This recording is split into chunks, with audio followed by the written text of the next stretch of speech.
할렐루야. 네. 아유, 반갑습니다. 새 아침이 밝았고요.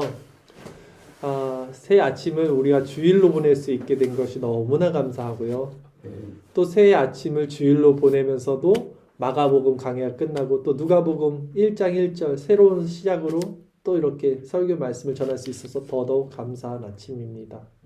자, 새해 여러분 하나님의 은혜 가운데서 늘 풍성한 삶을 살아가시기를 제가 기도하고 바라겠습니다. 이제 우리가 누가복음이에요. 누가복음을 오늘 이제 시작을 하는데요. 새롭게 얼마나 걸릴지 모르겠어요. 최소한 1년 이상이 걸릴 텐데 이제 이것을 잘 이해하고 또 이 안에서 우리가 뭘 배워야 되냐면 마치 밭에 감추인 보석을 이제 보화를 발견했듯이 이 누가복음을 통해서 예수 그리스도를 발견해야 할 거예요. 우리는 계속해서 이제 그 작업을 하는 겁니다. 누가복음에서 예수 그리스도가 어떻게 감춰져 있는지, 그 보화가 얼마나 귀한 것인지를 우리는 그거를 이제 캐내는 그 작업을 이제 하게 될 것입니다. 그런 의미에서 이제 시작하는 의미에서 이 누가복음에 대한 전체적인 괴간을 오늘은 말씀을 드리려고 해요. 왜냐하면 이제 1년 넘게 쭉 가야 될 텐데 과연 이 누가복음이 무엇인지, 이걸 왜 우리가 공부하고 있고 어떤 방향으로 어떤 관점에서 이것을 배워야 되는지 첫 시간이기 때문에 우리가 큰 숲을 봐야 되잖아요. 그래서 나무를 또 보듯이 이 시간에 개관적으로 크게 한번 보고 그 다음 주부터는 이제 세세한 나무, 좀 그리스도의 보화를 발견하는 작업을 할 겁니다. 자, 크게는 5가지 정도를 살펴볼 텐데요. 첫 번째는 이 누가복음의 저자가 누구인지, 저자. 이게 지금 글이잖아요. 글을 쓴 거예요. 편지를 쓴 거란 말이에요. 그래서 이거를 저자가 누구인지. 두 번째는 편지를 썼으면 편지를 받는 수신자가 있을 거 아닙니까? 그럼 이 누가복음의 수신자는 누구인지를 살펴볼 거고요. 그러면 편지를 쓴 이유가 있을 거란 말이에요. 세 번째는 이 편지, 이 누가복음의 주제, 쓴 목적이 무엇인지를 살펴볼 거예요, 오늘. 네 번째는 이게 언제 쓰여졌는지, 그 쓰여진 시대의 배경은 어땠는지를 이제 살펴볼 거고요. 시대 배경과 연대를. 마지막 5번째는 이 누가복음의 구조, 어떤 구조로 이거 글을 썼는지, 또 어떤 특징이 있는지, 이렇게 5가지 저자, 수진자, 목적, 또 배경, 그리고 특징, 이렇게 5가지 형태로 살펴보면서 누가복음이 이제 앞으로 우리는 이런 방향에서 이런 관점으로 이제 공부를 하면 되겠구나를 전체적으로 여러분 개관식으로 오늘 살펴볼 거예요. 첫 시간이 가장 중요하겠죠. 마지막이 중요하잖아요. 오늘 잘 들어보시면 좋겠습니다. 오늘 본문이 좀 짧아요. 그래서 다시 한번 읽어볼까요? 우리 누가복음 1장 1절에서 4절 말씀 한번 다시 한번 우리 같이 읽겠습니다. 우리 중에 이루어진 사실에 대하여 처음부터 목격자와 말씀에 일꾼된 자들이 전하여 준 그대로 내력을 저술하려고 붓을 든 사람이 많은지라. 그 모든 일을 근원부터 자세히 미루어 살핀 나도 데오빌로 각하에게 차례대로 써 보내는 것이 좋은 줄 알았노니 이는 각하가 알고 있는 바를 더 확실하게 하려 함이로다. 자, 요렇게만 봐서는 지금 아직 이해가 안 가죠? 이게 무슨 말씀인지. 자, 아까 그 구조대로 제가 말씀드리겠습니다. 첫 번째, 저자. 이 누가복음을 쓴 사람이 누구인지 사지선다예요. 이거 제가 질문 하나 할게요. 우리 친구들, 여러분들, 제가 질문합니다. 맞춰보세요. 누가복음의 저자는 누구인지. 1번 마태, 2번 마가, 3번 누가, 4번 요한입니다. 자, 주아, 누가복음의 저자예요. 누가복음. 마태, 마가, 누가, 요한. 누군 것 같아요, 주님? 누가. 맞아요. 누가복음의 저자는 누가라는 사람이 쓴 거예요. 그쵸? 정답 3번 누가 맞았는데요. 이 누가는 어떤 사람이냐면 유대인이 아니에요. 유대인, 이스라엘 사람이 아니에요. 지금 마태, 마가, 요한 이 사람들 유대인이거든요. 근데 누가는 유대인이 아니었어요. 유대인이 아니고 어떤 사람이냐면 헬라, 그러니까 그리스 사람이었어요. 헬라 문화라고 그러죠. 이제 그리스 사람이었어요. 이방인인 거죠, 쉽게 해서. 야, 어떻게 이방인이 복음서를 쓸 수 있지? 원래 복음서는 사도들이 쓰는 걸 우리가 알고 있잖아요. 성경을 사도들이 썼다고 생각하는데 이 누가는 사도가 아니었어요. 12 제자가 아니었어요, 여러분. 그리고 이스라엘 사람도 아니었다는 거죠. 와, 이런 그리스 사람, 이방 사람이고 또 12제자도 아닌 이 사람이 지금 누가라는 사람이에요. 이 사람이 왜 이걸 쓸 수 있었을까? 우리는 어떻게 이 사람을 인정할 수 있었을까? 그랬을 때 이 누가는요 어떤 사람이냐면 바울 아시죠? 바울. 신약 성경에 27권 중에 13권 이상을 쓴 이제 바울이라는 사람의 가장 큰 동역자가 누가였다는 거예요. 바울에게는 많은 동역자들이 있었어요. 평생. 근데 다들 왔다리 갔다리 처음엔 바울과 함께 했다가 떠났다가 바나바도 떠나고 마가도 떠나고 또 이런 데마도 떠나고 막 이랬다고요. 근데 이 누가라는 사람은 끝까지 바울과 같이 있어요. 바울이 마지막 말년 때는 고생을 좀 해서 감옥에도 몇 번 갇히고 했거든요. 근데 끝까지 지킨 사람이 이 누가였어요. 그래서 바울의 선교 동역자가 바로 누가였다. 그래서 그 바울 사도의 그 사도권에 어떤 중하는 그 권위가 있었기 때문에 이 누가복음을 우리는 성경으로 인정해 준 거예요. 자, 그리고 이 사람은요 직업이 뭐였냐면 누가는 의사였어요. 의사. 아마도 바울이 몸이 좀 안 좋았어요. 안질도 있었고 아마 그것도 도와줬을 거라고 생각이 드는데 이 사람이 의사였는지에 대한 내용이 바울이 이렇게 얘기를 하는 게 있어요. 골로새서 4장 14절 말씀을 주일설교 말씀 구절 골로새서 4장 14절 같이 읽겠습니다. 사랑을 받는 의사 누가와 또 데마가 너에게 문안하느니라. 이거 지금 골로새 교회에다가 바울이 쓴 거거든요. 바울이 지금 누가를 뭐라고 얘기하냐면 사랑을 받는 의사라 그래요. 사랑했단 말이에요. 바울이 좋아했어요 누가를. 그래서 이 사람은 의사인데 사랑을 받는 의사야 라고 문안을 하고 있어요. 자기 사역에 항상 누가를 이렇게 소개해줘 사람들한테. 이 누가는 나의 동역자야 이렇게 소개해준단 말이죠. 자, 한 번 더 살펴볼까요? 그러면 바울이 디모데후서에서 어떤 내용으로 이렇게 누가를 소개하고 있는지 디모데후서 4장 10절 11절 두 절 말씀 같이 읽겠습니다. 주일설교 말씀 구절인가요? 거기 있나요? 네. 그 위에 한번 봅시다. 빌레몬서 있죠. 1장 24절 빌레몬서부터 한번 읽어봅시다.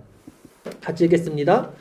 또한 나의 동역자 마가 아리스다고 데마 누가가 문안하느니라. 빌레몬이라는 사람에게 쓴 게 빌레몬서인데 이 편지에도 분명히 이것도 이제 바울이 쓴 거예요. 누가가 문안한다고 소개를 하고 있어요.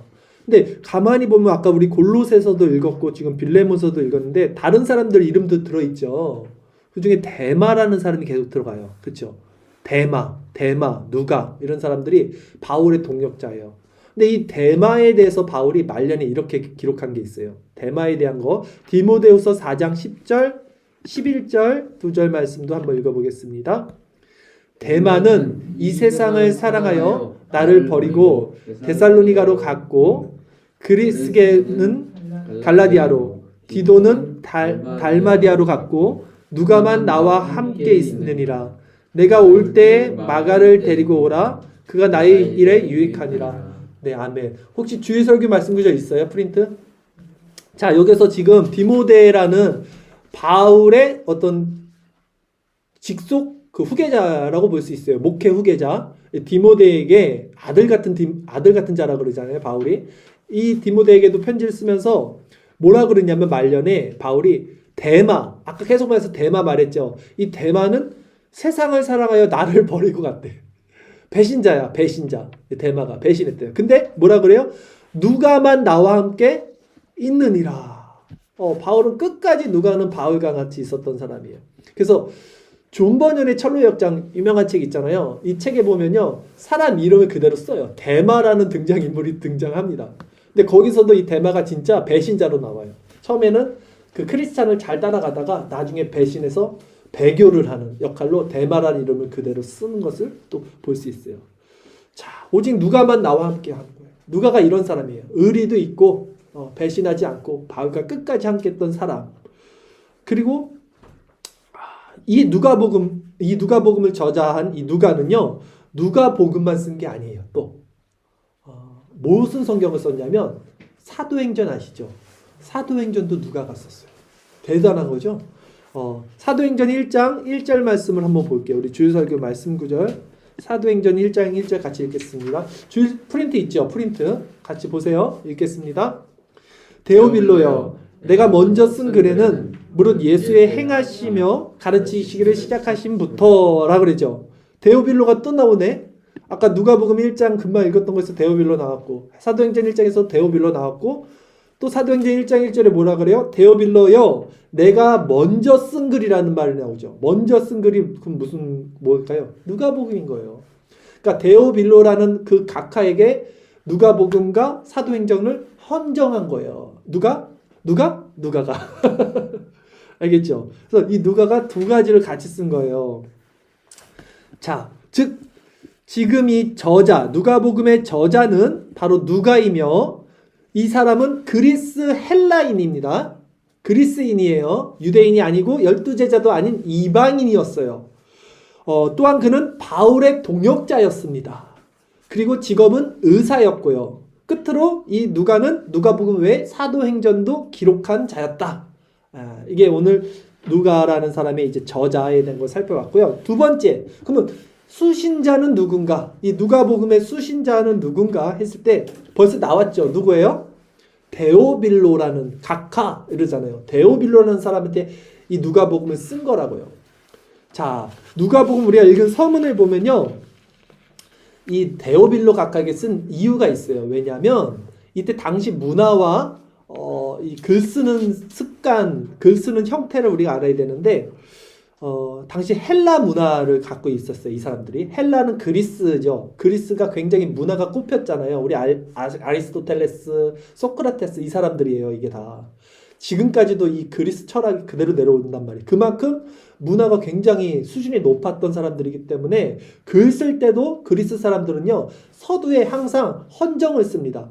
그러니까 그 당시 가장 좀 높은 사람들에게 이 글을 바칩니다 라는 식의 취지로 글들을 써요. 그러니까 그 사람에게 바치는 게 아니라 그렇게 유명한 사람에게 쓰는 것을 서면에 딱 씀으로써 이 글 자체의 권위를 살리는 거예요. 이 글은 이 정도 높은 수준의 글이야. 이게 그 그리스 문화의 어떤 형식이었단 말이죠. 그래서 그거를 그대로 취한 거예요. 왜? 누가는 어느 나라 사람이라고요? 그리스 사람이잖아요. 그러니까 그 문화, 그 문화적 전통을 그대로 취해서 글을 작성한 거예요. 그래서 수신자 데오빌로, 이 사람이 어떤 사람인지 몰라요. 이 말 뜻은 뭐냐면 데오빌로가 하나님의 사랑하는 자라는 뜻이래요. 하나님의 사랑하는 자. 코람 데오 이러잖아요. 데오가 하나님이거든요. 그리스어로. 그러니까 하나님의 사랑하는 자가 데오빌로예요. 근데 이게 정말 있는 사람인지, 아니면 한 개인을 가리키는 건지, 아니면 그냥 어떤 하나님을 사랑하는 다수 성도를 가리키는 건지에 대해서는 신학자들마다 논란이 있어요. 이 사람이 진짜 실존 인물이냐, 이런 거예요. 그러나 지금 누가가 쓴 글을 보면 뒤에 총독이라는 말을 쓴단 말이죠. 데오빌로 각하.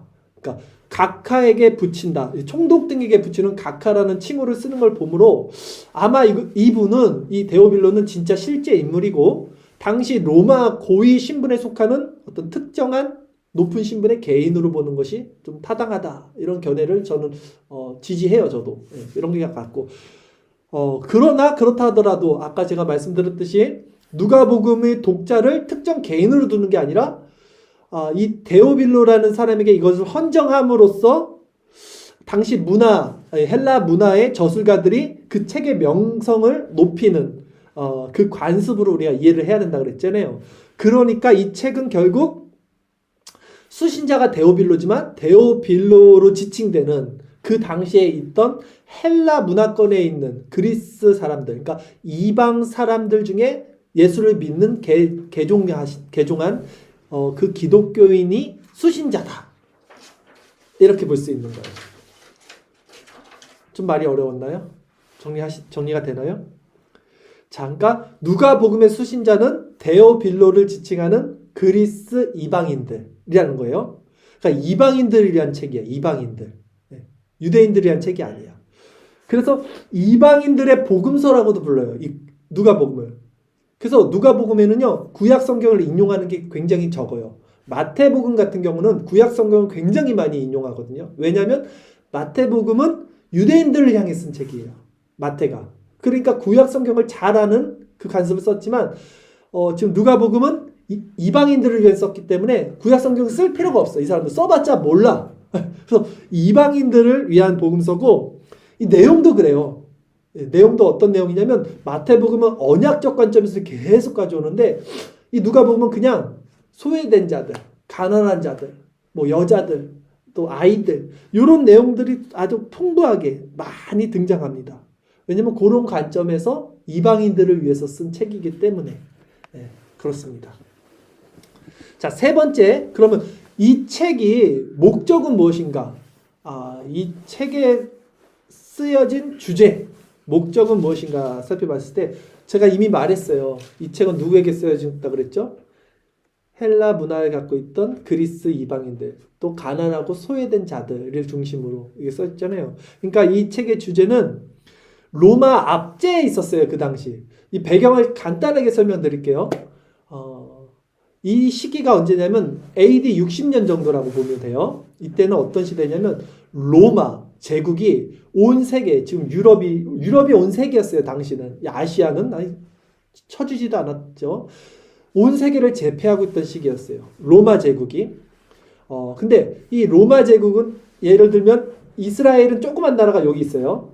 그러면 그리스라는 나라가 이쪽에 있어요. 이제 그리스는 유럽입니다. 로마는 저쪽에 더 있어요. 근데 로마가 다 장악을 하고 있었는데 로마는 정책이 식민 정책을 써요. 그러니까 그 나라를 그대로 살려줍니다. 종교도 인정해줘요. 그래서 유대인들은 유대인들의 종교를 믿을 수 있었고 그 나라가 그대로 있었어요. 다만 행정적이나 군사적으로 존속을 시켰단 말이에요. 로마에 통속하고 세금을 걷게 했단 말이죠. 그래서 로마가 장악하고 있었는데 그러면 로마가 장악하는 그 시대 전에는 누가 장악했냐 했을 때는 그리스가 장악한 시대가 있었어요. 아시죠? BC, 그리스, 헬라 문화가 세상을 장악했다고요. 알렉산더 대왕 알잖아요. 그 사람이 그리스 문화를 만든 사람이잖아요.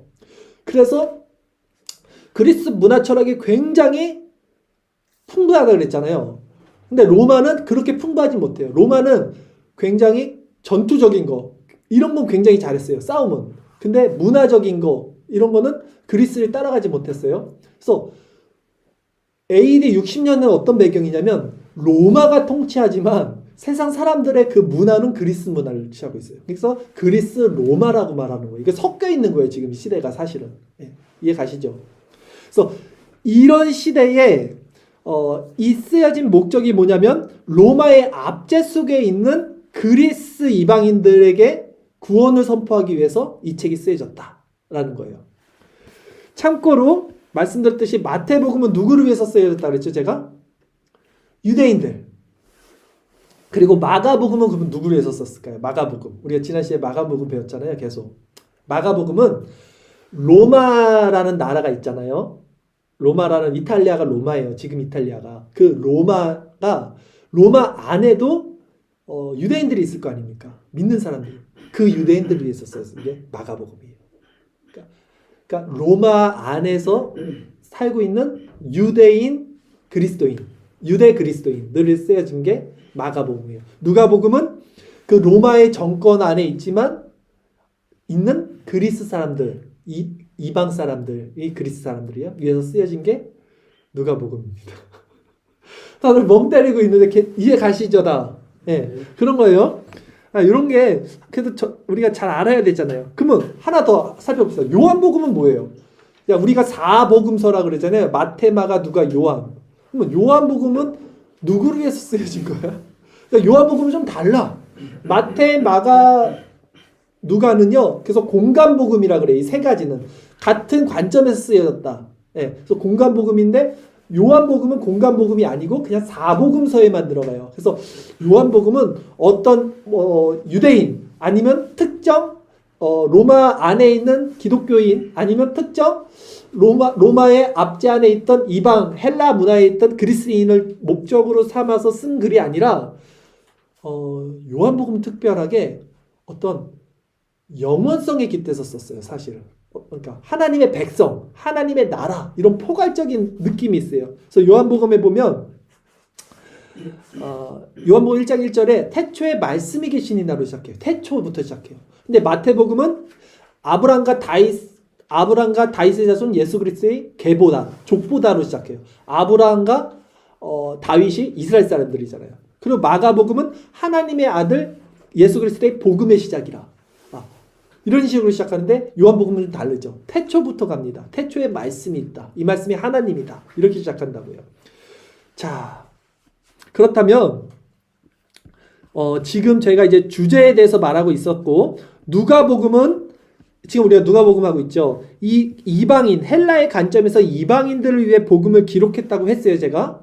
그래서 예수님을 인자와 구세주 그리고 인류의 친구로 제시합니다. 어떤 왕, 어떤 언약적 관점 뭐 이런 게 아니야. 이런 거 말해도 몰라 이 사람들. 관심이 없어. 유대 사람들이 아니까. 그러니까 그냥 우리 친구야. 우리의 구원자야. 이런 느낌으로 계속 계세요. 그래서 누가복음은 족보를 어디부터 갖고 오냐면 아담으로부터 갖고 옵니다. 마태복음은 아브라함과 다윗으로부터 갖고 오는데 누가복음은 아담, 그러니까 전 인류로 갖고 와요. 전 인류, 아담의 족보에서 예수님이 탄생했다로 갖고 온다고요. 누가복음은. 그래서 누가복음 3장 23절에 보면 제가 읽어드릴게요. 예수께서 가르치심을 시작하실 때 30세쯤 되시니라. 사람들이 아는 대로 요셉의 아들이니 요셉의 위는 헬리오 뭐 이런 식으로 시작을 해서 38절 말씀의 끝에는 그 위에는 에노스요 그 위에는 셋이요 그 위에는 아담이요 아담 위에는 하나님이시니라. 이렇게 누가복음은 예수의 족보를 가져온다고요. 그 차이를 아시겠죠? 모든 인류, 보편적인 인류들에게 쓴 글이기 때문에 예수의 족보를 아담에서부터 찾는다. 이렇게 됐어요. 자, 누가복음의 주제와 쓰여진 목적을 다시 한번 정리해드리면 당시는 로마 제국이 전성기로 치닫고 있던 시대였어요. AD 60년은 아주 전성기는 아니었지만 이제 막 거의 치닫고 다니던 시기였어요. 그러기에 누가복음은 로마 압제 속에서 고통받고 있던 헬라 문화권 안에 있는 이방인들, 그리스 사람들, 구체적으로는 소외된 자들, 가난한 자들, 여자들, 아이들을 위해서 참 평화와 구원을 선포하기 위한 목적과 수단으로서 기록되었다. 이렇게 이해하시면 됩니다. 그러면 네 번째, 누가복음은 언제 쓰여졌는가? 그리고 이것이 기록된 배경은 어땠는가를 한번 살펴볼 때는요. 많은 신학자들이 누가복음을 AD 60년에서 63년 정도 경에 이제 기록이 되었다라고 보고 있어요. 왜냐하면 당신이 이제 로마 제국이 지금 치닫고 있다고 그랬잖아요. 전성기로. 그 시기인데 어떤 시대였냐면요. 네로 왕자 아시죠? 이 황제에 있던 그런 시기란 말이에요. 그러니까 기독교를 핍박하고 있던 시기였어요. 기독교가 핍박받던 시기라서 이 AD 60년대에 어떤 일이 일어났냐면 예루살렘 교회에 이제 야고보 사도가 있습니다. 야고보 사도가 순교당해요. 그리고 그 AD 한 60년경에는 또 로마에서는요, 베드로 사도도 순교당해요. 로마로 인해서. 그러니까 사도들이 막 죽어가던 시기가 AD 60년대 딱 이제 핍박이 막 시작됐었어요. 야고보 사도에 대해서 잠깐 하나 더 지식을 알려드리면 야고보라는 이름이 되게 많이 나오는데 예수님의 12제자 중에 야고보가 2명이에요. 그러니까 요한의 형제 야고보가 있어요. 처음에 예수님이 부른 제자가 4명이에요. 안드레, 베드로, 야고보, 요한. 고기 잡던 사람들. 그러니까 그 요한의 그 형제인 야고보가 있고요. 그 다음에 작은 야고보라고 또 있습니다. 그래서 이 둘을 나누기 위해서 큰 야고보, 작은 야고보. 예수님의 제자 중에 야고보가 2명이고 예수님의 동생들이 있어요. 친동생. 그쵸? 마리아가 예수님은 성령으로 잉태했지만 나머지 자식들은 요셉과 같이 해서 이제 낳았을 거 아닙니까? 근데 예수님의 바로 밑에 동생 이름이 또 야고보예요. 그래서 이 사람은 처음엔 예수님이 안 믿었어요. 형인데도. 근데 나중에는 믿어서 이 사람이 예루살렘에 아주 교회 수장이 됩니다. 그래서 야고보가 이렇게 많은데 이 사람들이 다 이제 죽어요. 근데 지금 그 60년도에 죽었던 사람은 요한의 형제 야고보라는 거예요. 네. 그거 한번 볼까요? 어떻게 죽었는지. 사도행전 12장 2절 말씀. 사도행전 12장 2절 말씀 같이 한번 읽겠습니다. 그때 헤롯 왕이 손을 들어 교회 중에서 몇 사람을 해하려 하여 요한의 형제 야고보를 칼로 죽이니. 그쵸? 요한의 형제 야고보 죽였죠. 딱 죽였더니 어땠냐면 그때 분위기가 너무 좋아해 사람들이. 그 헤롯이 보고 너무 좋아하네. 알았어. 다음엔 베드로 죽여야겠다. 그래서 베드로도 죽이는 거예요. 계속해서. 이래서 핍박이 계속 일어나는 거예요. 상황이. 네. 자, 그러니까 AD 60년에 이런 일이 일어났다 그랬죠. 그러면 예수님이 언제 승천하셨죠? AD 30년경에 승천하셨잖아요. 30년경에. 그러니까 30년이 지난 다음이란 거예요, 지금. 한 세대가 30년이잖아요. 한 세대가 지났어. 그러니까 예수님의 제자들 다 늙었어, 이제. 그리고 막 죽어. 이제 순교를 당하고 있어요. 근데 어떤 일이, 지금 이게 왜 배경에서 왜 쓰여졌는지를 지금 말씀드리는데, 증인들이 다 죽는 거예요, 쉽게 얘기해서. 사도들이 죽고. 그럼 이걸 누가 전수해, 이제? 그 전에는 이걸 쓸 필요가 없었어요. 왜? 사도들이 살아있었으니까. 이 사람들이 우리 스승인 예수님이 이렇게 말했어. 그게 오리지널이잖아요. 근데 이 사람들이 지금 죽어나가고 있어요. 한 세대가 지났어요. 다음 세대 사람들이 이제 일어나. 새로운 애들이 일어나는데 몰라. 이제 그 전에 어떤 일이 있었는지 모르는 거야. 30년 전에. 그래서 이때 그걸 누가 봤어요? 누가가 본 거야. 누가는 어떤 사람이에요? 그 사도들 옆에서 같이 사역했던 사람. 또 마가가 본 거야. 마가도 12제자가 아니었어요. 근데 마가도 그 밑에서 사역하고 있는 사람. 바나바의 친족이 마가거든요. 사촌. 예. 그러니까 이런 사람들이 본 거예요, 계속. 사도들과 같이 사역을 하면서 보면서, 아, 이제 써야겠다. 이거 무조건 남겨야겠다. 해서 마가는 마가복음을 남기고, 누가는 누가복음을 남기고. 언제? 60년이 지난 이 시점에. 그래서 이 배경이 60년대에 쓰여지는 거예요. 이해 가셨죠? 네. 그 마지막 5번째, 이 누가복음의 특징, 구조는 어떻게 되는지 한번 살펴볼게요.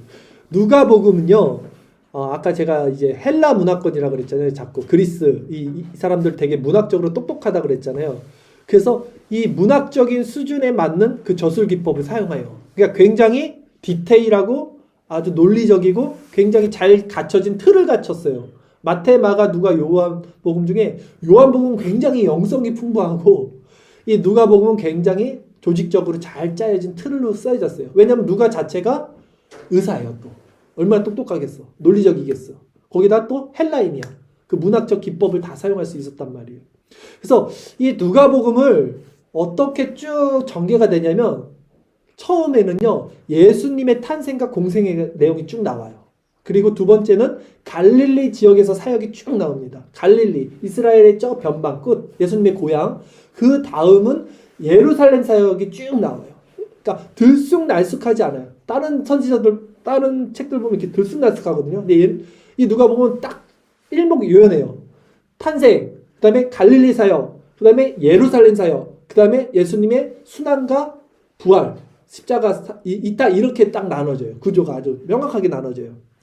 그리고 역사성, 그리고 정확성, 그리고 논리적 일관성에 따라서 쫙 기록이 됩니다. 이제 여러분들이 아마 살펴보면서 이제 아실 거예요. 그러니까 변명도 누가가 의사니까 어떤 사람이 아프면 그 사람이 왜 아팠고 그 병명은 뭐고 이런 것들이 아주 디테일하게 적혀 있어요. 누가복음에는. 딴 데는 그렇게 안 적혀 있거든요. 예. 그냥 그 사람의 죄로 그 사람이 병에 걸렸다 이런 식인데 누가는 뭐 혈류증, 뭐 몇 년을 아팠다 이런 것들이 되게 디테일하게 써 있습니다. 그래서 또 한 가지 이 누가복음의 어떤 특징은 뭐냐면요. 이 누가복음이요. 네버엔딩 스토리예요. 그러니까 열린 결말. 이 문학적 기법이 그랬나 봐. 오늘도 영화 보면 열린 결말 많잖아요. 이 사람이 누가복음을 열린 결말로 끝내. 그러니까 종결로 안 끝내고 열리게 끝내요. 끝나지 않는 이야기로 끝냅니다. 누가는 자신의 복음서를 열린 결말 형태로 마무리 지음으로써 십자가 부활 이야기가 계속될 것임을 암시합니다. 한번 살펴볼까요? 어떻게 끝났는지. 누가복음 24장 53절 말씀이에요. 누가복음 마지막 24장 53절 말씀 같이 한번 읽겠습니다. 늘 성전에서 하나님을 찬송하리라. 아멘. 그렇죠? 늘 성전에서 하나님을 찬송하고 있는 거예요. 이 사람들이 성령을 기다리면서 예수님을 찬송하고 있는 거예요. 이게 마무리되는 느낌이 아니란 말이에요. 이게 누가복음이 지금. 내가 성령을 보내줄게 하고 예수님이 승천하시니까 그 다음에 늘 성전에서 하나님을 찬송하니라. 그걸 끝나는 거예요. 뭔가 있어야 돼. 성령이 오셔야 되고 막 이 일이 있어야 되는데 이렇게 열린 결말로 나눴어요. 그런데 이 열린 결말로 쓴 글이 누가복음이 또 어떤 성경을 썼다 그랬죠? 사도행전도 그러면 마무리가 어떻게 됐을까요? 열린 결말이에요. 이 사람 글 쓰는 스타일이 그래요. 사도행전 마지막 한번 볼까요? 사도행전 28장 31절 말씀. 이것도 같이 읽어보겠습니다. 읽겠습니다. 하나님의 나라를 전파하며 주 예수 그리스도에 관한 모든 것을 담대하게 거침없이 가르치더라. 이게 사도행전 마지막이에요. 가르치더라. 뭔가 계속해서 행해 나가는 느낌이야. 이렇게 끝낸단 말이죠. 이 문학적 기법이 이렇다는 거예요. 그리고 이 사람이 한 사람이 썼기 때문에 이런 공통점이 있어요. 그래서 이 누가복음과 사도행전은요, 사실은 전권과 후권으로 이루어진 두 권의 책이에요. 이어진 거예요, 이게 지금. 그래서 누가복음이 갈릴리에서 시작해서, 그렇죠? 예수님 갈릴리에서 시작해서 예루살렘까지의 여행이라면, 그래서 성전에서 찬송한다 이렇게 끝냈으면, 이제 사도행전은 그 예루살렘에서 시작해요. 예루살렘에서 성령을 받아요. 성전이 예루살렘에 있잖아요. 성령을 받아서 거기서부터 시작해서 로마로의 여행으로 이어지는 거예요. 그래서 로마에서도 열린 결말로 끝내는 거예요. 이렇게 이어지는 거예요. 전편과 후편식으로. 그래서 누가복음 없이 사도행전을, 사도행전 없이 누가복음을 이렇게 완전하게 이해할 수 없어요. 이게 연결이 돼 있다고요. 왜냐하면 사도행전 내용이 뭐냐면 아까 말씀드렸듯이 이제 로마로 전파되는 거가 사도행전이잖아요. 로마 세상으로 복음이 이방인에게 전파되는 게 사도행전 내용인데, 이 누가복음이 어떤 내용이었냐면 아까 말씀드렸듯이 이방인들에게 복음이 전파되는 당위성, 정당성을 말해주고 있는 책이 누가복음이에요. 그렇죠? 이방인들을 위해서 쓴 책이잖아요. 이방인들에게 복음이 갈 수 있는 것이 예수 그리스도는 이방인들을 구원하러, 소외된 자를 구원하러 왔어. 이거의 당위성, 정당성을 세워준 책이 누가복음인데, 그래서 누가복음을 가지고 사도행전에서는 그 이방인들에게 전파가 되는 거예요. 이게 연결이 된다고요. 이렇게. 정리를 이제 쫙 해볼게요, 여러분. 5가지 살펴본 거. 먼저 누가복음의 저자는 이방인 의사 누가입니다. 정확히는 헬라 그리스 사람이고요. 이 수신자는 이방인 개종자예요. 데오빌로로 지칭되는 이방인 개종자들. 그러나 특히 소외되고 가난한 헬라 지역, 그리스 지역의 이방인들입니다. 그 때문에 누가복음의 주제 역시 소외되고 가난한 이방인들에게 전해지는 복음이라는 거예요. 그리고 기록 연대는 예수님이 승천하시고 난 30년 후 한 세대가 지나고 사도들이 순교할 무렵 사도들의 행적을 글로 남길 필요성을 느낀 그 사도들의 어떤 동역자들, 젊은 동역자들을 통해서 쓰여진 것이고요. 마지막으로 누가복음의 구조는 탄생과 갈릴리 사역, 예루살렘 사역, 그 다음에 십자가, 이렇게 논리 정연한 헬라 문화적 기법을 사용했고, 이것은 사도행전과도 연결되는 구조로 되어 있다. 이렇게 살펴봤어요. 자, 이제 제가 서두에도 말씀을 한번 드렸는데, 우리는 이 누가복음을 통해서 뭘 발견해야 되냐면 예수 그리스도라는 보화를 발견해야 돼요. 이제 누가가 이 이방인들에게 어떻게 예수 그리스도를 소개하고 있는지 우리가 이걸 발견할 거예요. 예수 그리스도를 발견하는 것, 이것이 이제 우리에게 가장 주된 어떤 이제 이걸 뭐라 그래야 돼요? 우리가 해야 할 일인데, 제가 이제 1월 1일이고 오늘 첫 시간이고 여러분들에게 어떤 우리 교회가 올해 나가야 할 방침, 방향성을 한번 말씀드리고 마무리하려고 하는데요. 저는 이제 작년 한 해 동안 우리가 행해 나갔던 그 일들이 있어요. 1년에 어떤 일들인데 이것들을 올해도 그대로 가져갈 겁니다. 뭐냐면 주중 말씀 묵상하고 있어요. 이게 가장 이 본질이 뭐냐? 하나님의 속성을 우리가 발견하고 그걸 따라가는 원리. 그리고 우리가 이제 주일마다 누가복음을 살펴볼 텐데 누가복음을 통해서 우리가 뭘 발견해야 된다 그랬죠? 그리스도의 복음. 그러니까 말씀 묵상을 통해서 하나님의 속성을 우리가 늘 따라가고 주일 설교를 통해서 그리스도의 복음을 그 안에서 늘 발견하고, 이 두 가지가 2023년 우리 교회의 가장 중요한 축입니다. 그러니까 여러분들이 이거를 같이 동행해 주셔야 돼요. 말씀 묵상을 통해서 날마다 하나님의 속성을 우리가 시선을 교정하고 주일 설교를 통해서는 그리스도의 복음을 발견해야지만 우리 삶 가운데 은혜가 있게 되는 거예요. 그리고 나가서 이제 수요 말씀 기도회는 교리 공부를 하는 거예요. 칼빈주의 교리 공부를 통해서 어떤 생각의 틀을 정립을 계속해 나갈 겁니다. 잘못된 생각의 틀을 교정할 것이고, 금요 기도 집회를 통해서는요, 여러분 어떤 심령의 성령의 충만함을 받게 되는 거예요. 기도를 해야지 우리가 성령의 충만함을 받을 거 아닙니까? 그래서 이런 모든 일련의 과정, 아침 말씀 묵상, 주일 설교, 수요 그 교리 공부, 또 금요일 날 기도. 이 교회에서 하고 있는 이걸 그대로 가져가는데 해도 되고 안 해도 되고 아니야. 이걸 다 체계적으로 했을 때 정말 풍성하게 우리가 신앙생활을 유익하게 할 수 있다라는 저는 확신을 갖고 있고 여러분 꼭 이걸 기억하고 같이 나가 주시기를 부탁드릴게요. 여기서 멈추지 않고 또 토요일에 뭘 하냐면 저희는 토요 성경 공부를 하지요. 근데 밤에는 하이델베르크 성경 공부해요. 이걸 통해서 정말 성도의 교제가 일어나요. 여기 들어오시는 분들은 사실 진짜 특심이 있는 사람들이 들어오잖아요. 어느 정도. 그렇기 때문에 이 안에서 우리가 풍성한 은혜를 맛보고 교제를 나누고 이렇게 되면요. 올 한 해 우리가 정말 교회에서 이렇게 나눠줬던 은혜의 방편이에요. 이게 다 은혜의 수단이잖아요. 다 말씀으로 들어가는 거거든요. 이걸 여러분들이 계속해서 꾸준히 공급받으면 52주 1년 동안 여러분 정말 세상이 여러분은 감당할 수 없는 우리는 그런 교회가 될 거라는 거 정말 확신을 갖고 있어요. 네. 이미 그런 교회로 하나님이 이루어 주셨지만 더 이것이 풍성해질 거라는 확신을 갖고 있어요. 이것이 2023년 우리가 지향하는 나비교회의 신앙의 모습이고 이것이 뭐라고 했어요? 제가 지난주에 이것이 증인의 삶, 예수를 믿는 거라고요. 이게 하나님의 일을 하는 거라고요.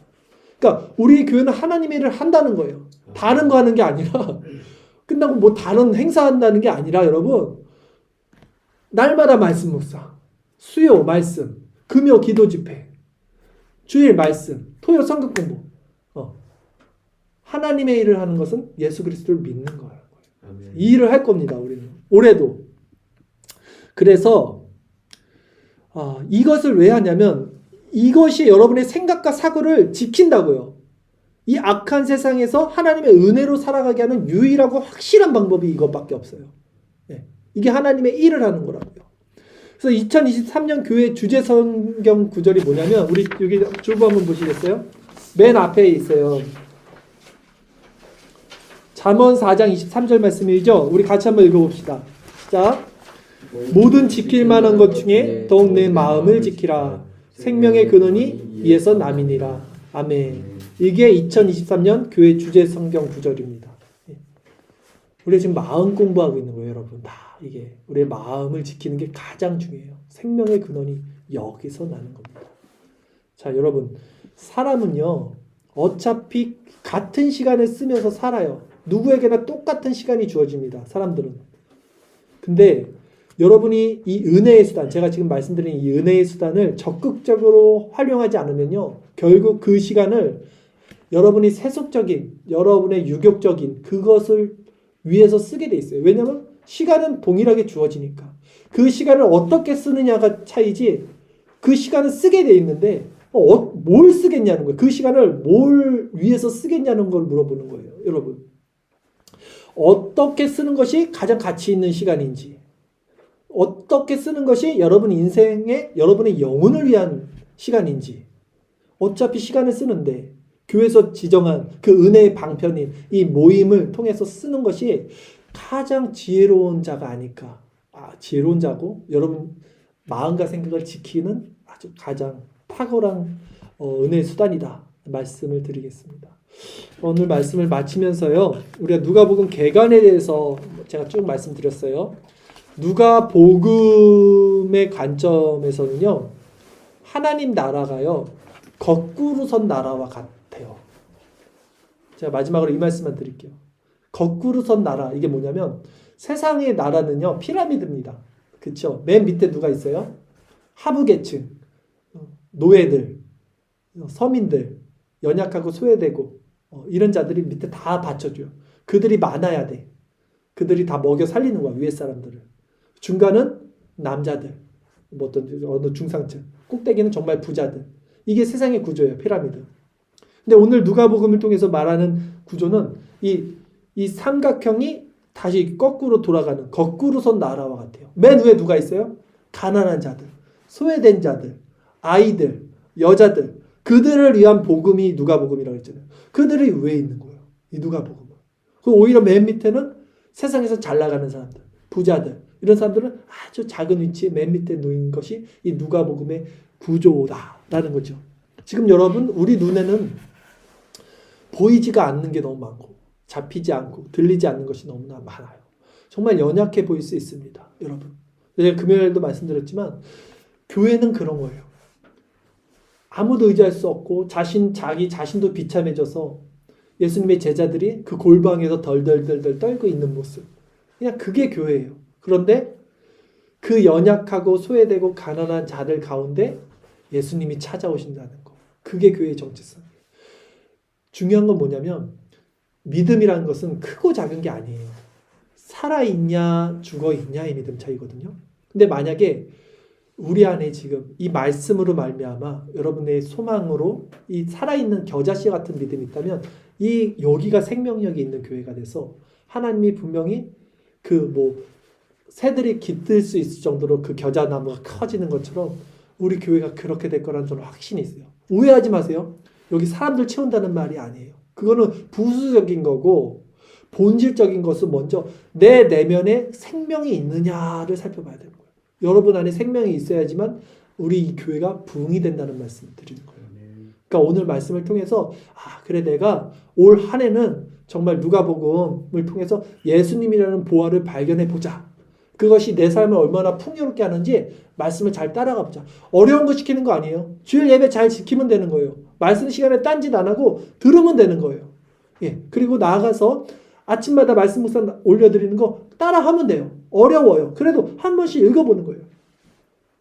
수요일도 금요일도 토요일도 그렇게 여러분들이 이 은혜의 수단을 잘 활용해서 오늘 우리 잠언 4장 23절 말씀처럼 마음을 지키셔서 항상 마음에 하나님 나라가 임하게 하시고 그래서 그것으로 말미암아 이 교회를 좀 부흥시켜 주세요. 만남은 반갑고 정말 헤어지면 아쉽고 모임은 같이 예수 그리스도만으로서 풍성한 좀 그런 교회 좀 한번 이뤄봅시다. 언제까지 냉래? 언제까지 그냥 율법적으로 그렇게 할 수 없는 거예요. 우리는 그렇죠? 올해는 정말 변화되는 그런 교회가 우리 안에 일어났으면 좋겠습니다.